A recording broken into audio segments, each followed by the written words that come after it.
Rwanda, la vérité sur l'opération Turquoise. C'est le titre de l'ouvrage que notre invité Afrique d'aujourd'hui, sur plus de 650 pages, le journaliste d'enquête et essayiste franco-camerounais Charles Onana, a jeté un pavé dans la mare. C'est très simple, c'est parce que l'histoire officielle est fausse, et c'est surtout parce que pendant 25 ans, on a essayé de nous imposer une version, mais lorsque j'ai consulté les archives des Nations Unies, je me suis rendu compte qu'on nous a beaucoup menti. Et donc, quand même important, c'est que lorsque le président Kagame a quand même déposé une plainte devant la 17e chambre contre moi, et il n'y avait pas que le président rwandais, il y avait l'État rwandais. Donc, j'ai eu 2 grandes plaintes qui ont été retirées 48 heures avant le début du procès. Massivement massacré, et je pense, et j'ai l'habitude de dire que, en fait, ce que les gens ne comprennent pas dans cette histoire-là, c'était que toute cette aide à Kagame, c'était pourquoi ? C'était pour obtenir les mines de coltan et des diamants à l'est du Congo. Parce que les gens ne comprennent pas, et bon, on reste sur le massacre, etc., mais on a laissé tout ça se faire parce que ceux qui voulaient mettre Kagame au pouvoir devaient être récompensés par les mines de coltan et des diamants en République démocratique du Congo. C'est pour ça que la République démocratique du Congo aujourd'hui vit une situation terrible, c'est-à-dire qu'on a dépassé le nombre de morts qu'il y a eu dans la tragédie rwandaise. C'est-à-dire on a dépassé l'ensemble de la population rwandaise de 1994, c'est-à-dire près de 6 millions de personnes. On est à près de 10 millions de morts au Congo et personne ne veut en parler parce que parler de ces morts-là signifie interroger le rôle et l'action de Kagame et du Rwanda sur le territoire congolais. Son premier ministre, Édouard Balladur, quand il a dit non, il faut qu'on fasse l'opération turquoise au Zaïre, c'est-à-dire le déploiement de l'opération turquoise, c'était à Goma,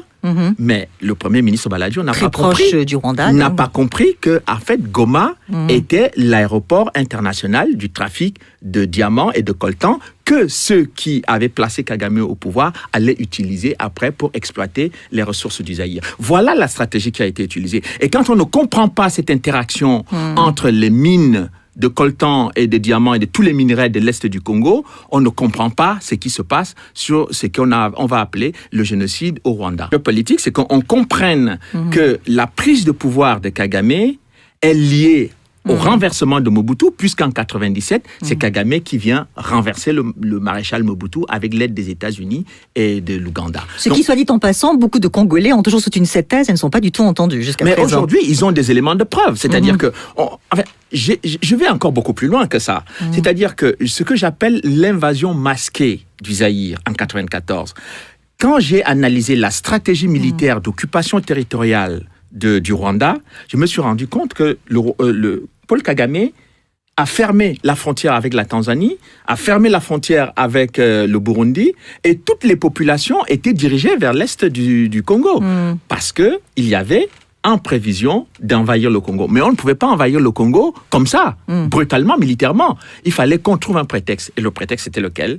Qu'il y a des génocidaires qui sont réfugiés à l'est du Congo. Tout à fait. Et depuis plusieurs années, les génocidaires se trouvent autour des mines de diamants et de coltan de la République démocratique du Congo, dans lequel on trouve de nombreux rapports des Nations Unies qui démontrent que le Rwanda pille les richesses du Congo et vend le coltan à Kigali. D'accord. Alors quand même, le Rwanda est présenté comme un modèle pour l'Afrique. Il en est un sur le plan économique.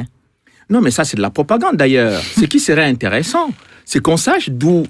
Écoutez, quand on me parle du Ghana, on me dit que le Ghana est un pays qui se bat, mais parce que le Ghana travaille qu'avec ses ressources. Le Ghana ne va pas piller les ressources de son voisin. Bon, alors, le Rwanda, il faut qu'on nous dise d'où viennent les ressources du Rwanda pour faire ce qu'ils sont en train de faire au Rwanda.